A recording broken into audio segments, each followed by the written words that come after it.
Assalamualaikum semuanya teman-teman. Balik lagi di mode pembelajaran daring kelas 9. Mapel kali ini adalah IPS dengan materi perdagangan internasional. A. Perdagangan internasional. Pada dasarnya, dalam kehidupan sehari-hari, kita sering menggunakan berbagai produk atau barang seperti TV, gawai, laptop, dan lain sebagainya. Pengertian perdagangan internasional.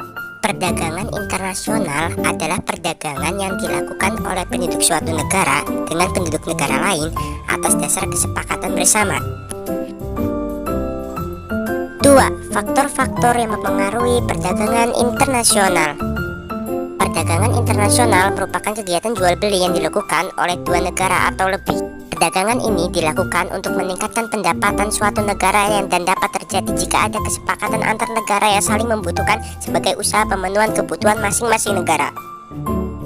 A. Dorongan untuk memenuhi kebutuhan yang ada di dalam negeri. Salah satu faktor mengapa negara mau melakukan perdagangan internasional adalah karena ingin memenuhi kebutuhannya di dalam negeri. B. Perbedaan kekayaan sumber daya alam. Perbedaan sumber daya alam yang dimiliki oleh suatu negara juga dapat menyebabkan terjadinya perdagangan internasional. Kekayaan sumber daya alam yang dimiliki oleh suatu negara pada akhirnya akan menjadi komoditas dari negara tersebut. C. Perbedaan selera. Perbedaan selera juga bisa menjadi faktor yang mendorong terjadinya perdagangan. Selera ini merupakan urusan pribadi setiap orang sehingga memungkinkan antara satu orang dengan orang yang lainnya memiliki selera yang berbeda. Contohnya, seseorang menyukai brand luar negeri daripada merek dalam negeri. D. Perbedaan iklim. Perbedaan iklim di setiap negara akan berakibat bagi produksi sumber daya alam yang tidak sama. Hal ini jelas akan menimbulkan perdagangan internasional. Sebagai contoh adalah iklim Indonesia menyebabkan negara kita memiliki produksi rempah-rempah yang melimpah. E. Keinginan untuk memperluas pasar dan menambah keuntungan. Salah satu faktor mengapa suatu negara mau melakukan perdagangan internasional adalah untuk memperluas pasar dan juga menambah keuntungan bagi negara tersebut dengan cara melebihkan ekspor daripada impor. F. Keinginan untuk memperoleh keuntungan dan meningkatkan pendapatan negara. Keinginan suatu negara untuk memperoleh keuntungan yang lebih banyak demi meningkatkan pendapatan negara termasuk faktor-faktor yang mempengaruhi terjadinya perdagangan internasional. G. Adanya kelebihan produk di dalam negeri. Salah satu faktor yang mendorong adalah ini. Karena negara sudah merasa barang atau produknya cukup, maka suatu negara bisa mengekspor barang tersebut ke negara lain. Dengan demikian, negara akan memperoleh ganti berupa profit. Keinginan membuka kerjasama, hubungan politik, serta lainnya. Melalui hubungan perdagangan, pada akhirnya akan tercipta berbagai hubungan baru. Keinginan seperti inilah yang juga menjadi dasar dari suatu negara mau melakukan perdagangan internasional dengan cara lainnya. Hal ini sangat menguntungkan bagi negara berkembang. I. Terjadinya era globalisasi. Setiap negara dituntut memiliki perekonomian yang maju guna mampu bertahan di era globalisasi. Dengan demikian, negara harus melakukan hubungan internasional, termasuk di dalamnya adalah hubungan dalam perdagangan internasional. Ingin memperoleh dukungan dari negara lain. Salah satu faktor adalah agar mendapat dukungan dari negara lain, khususnya negara mitra dagang dalam berbagai urusan. Hal ini sangat penting, terlebihnya bagi negara yang seringkali menuai konflik dengan negara lain. K. Teknologi. Pada dasarnya setiap negara mempunyai teknologi berbeda. Perbedaan teknologi dapat memungkinkan suatu negara untuk mempelajari teknik produksi yang lebih modern dan mengimpor mesin-mesin atau alat-alat yang tujuannya mewujudkan teknik dan cara produksi yang lebih baik. L. Penghematan biaya produksi. Perdagangan internasional memungkinkan suatu negara untuk memproduksi barang dalam jumlah besar yang dapat menghasilkan biaya produksi akan menjadi rendah. Contohnya di Indonesia banyak menghasilkan padi, kayu lapis, minyak kelapa sawit, dan lain-lain. M. Perbedaan selera. Setiap negara yang memproduksi barang kemungkinan akan memiliki kesamaan, walau setiap negara memiliki selera yang berbeda-beda. Hal tersebut yang mendorong kegiatan perdagangan antar negara. 3. Tujuan perdagangan internasional. Perdagangan internasional memiliki tujuan utama, yaitu menaikkan devisa negara, memenuhi kebutuhan di negara lain, memperoleh keuntungan internal serta eksternal, memperluas pasar, transfer teknologi modern. 4. Manfaat perdagangan internasional. Manfaat perdagangan internasional dibagi menjadi beberapa bagian. Memperoleh barang yang tidak dapat diproduksi di negeri sendiri, keuntungan melalui spesialisasi, dapat memperluas pasar dan menambah keuntungan. Transfer teknologi modern, mempererat hubungan antar bangsa, negara semakin makmur, memperluas kesempatan kerja, menambah devisa negara. Dapat mencegah terjadinya kritis, akan mendorong kemajuan pada ilmu pengetahuan dan teknologi, akan mempermudah memperoleh barang dengan harga yang lebih murah.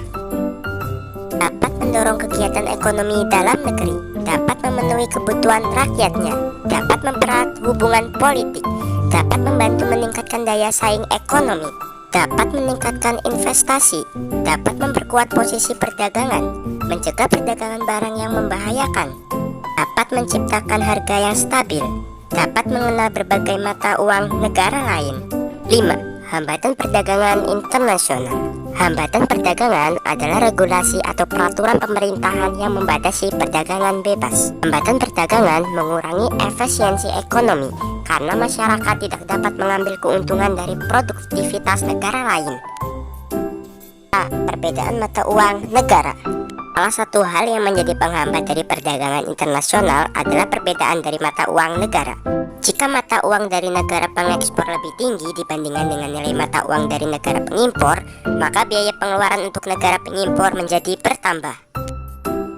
B. Kebijakan ekonomi suatu negara. Setiap negara memiliki sistem kebijakan ekonomi yang berbeda satu sama lainnya. Namun terkadang penerapan kebijakan ini sangat memengaruhi perdagangan internasional sehingga dapat menghambat proses perdagangan yang berjalan. C. Sumber daya yang rendah. Kualitas dari sumber daya di sebuah negara tentu saja akan mempengaruhi proses perdagangan internasional. Jika kualitas dari sumber daya dan tenaga kerja yang dimiliki sebuah negara cukup rendah, maka tentu saja akan menghambat proses perdagangan internasional. 6. Jenis-jenis perdagangan internasional. Ekspor, impor, barter, konsinyasi, package deal, penyelundupan, border crossing. 7. Komoditas ekspor Indonesia. Setidaknya ada 5 komoditas ekspor paling besar yang dimiliki oleh Indonesia, yaitu produk hasil hutan, kakao, komoditas karet, produk tekstil, kelapa sawit.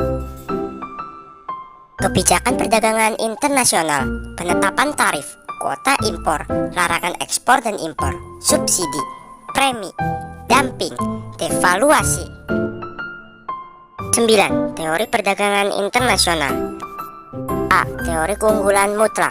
Teori ini menyatakan bahwa perdagangan internasional akan memberikan keuntungan pada negara yang dapat memproduksi dengan harga yang lebih rendah dibandingkan dengan harga yang ditetapkan negara lain. B. Teori keunggulan komparatif. Berdasarkan teori ini, meskipun suatu negara tidak memiliki keunggulan mutlak dalam memproduksi barang, negara tersebut dapat melakukan perdagangan internasional pada barang yang paling produktif dan efisien untuk diproduksi. 10. Karakteristik perdagangan internasional. A. Spesialisasi teritorial. Perdagangan internasional pada dasarnya terjadi karena spesialisasi geografis. Setiap negara berspesialisasi dalam produksi barang dan jasa yang memiliki keunggulan spesifik. Sebagai contoh, India memiliki keunggulan spesifik dalam produksi goni dan teh. Oleh karena itu, India mengekspor komoditas ini ke India. India mengimpor baja dari Inggris yang dapat diproduksi dengan biaya lebih rendah daripada India. B. Kompetisi internasional. Produsen dari banyak negara lengkap dengan yang lain untuk menjual produk mereka. Karena itu, ada persaingan ketat dalam perdagangan internasional. Di sini, kualitas desain, pengepakan, harga, serta iklan semuanya memainkan peran penting dalam menentukan pemenang di pasar. C. Pemisahan penjual dari pembeli. Dalam perdagangan internasional, penjual dan pembeli berasal dari berbagai negara. Mereka mungkin tidak memiliki kesempatan untuk bertemu satu sama lain. Karena itu, mereka harus bergantung pada perantara untuk transaksi. Rantai panjang tengkulak. Produser perdagangan internasional sangat panjang dan kompleks. Sangat sulit bagi pembeli dan penjual untuk melakukan semua formalitas itu sendiri. Mereka membutuhkan layanan perantara seperti rumah, inden, agen penerus, agen clearing, bank devisa, dan lain-lain. E. Mata uang yang dapat diterima bersama. Mata uang negara pengimpor dan mengekspor umumnya berbeda. Oleh karena itu, perlu untuk mengetahui mata uang yang dapat diterima bersama, umumnya dolar, pound sterling, dipilih. Mata uang ini dikenal sebagai mata uang keras karena dapat diterima di seluruh dunia. F. Peraturan dan regulasi internasional.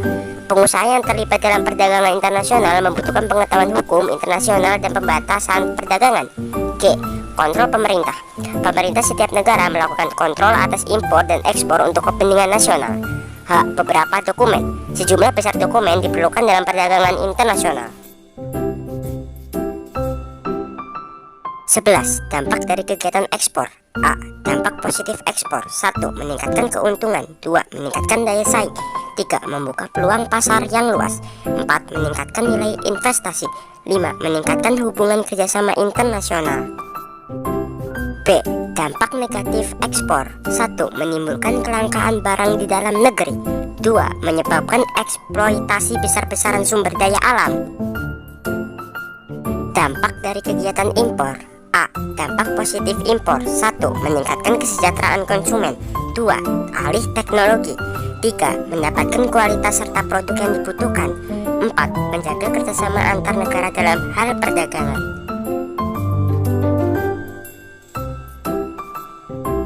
B. Dampak negatif impor. 1. Ketergantungan terhadap produk impor. 2. Menciptakan persaingan bagi industri dalam negeri. 3. Semakin banyak pengangguran. 4. Konsumerisme. 5. Menurunkan pasar domestik. Mungkin itu saja yang bisa saya sampaikan. Terima kasih. Wassalamualaikum warahmatullahi wabarakatuh.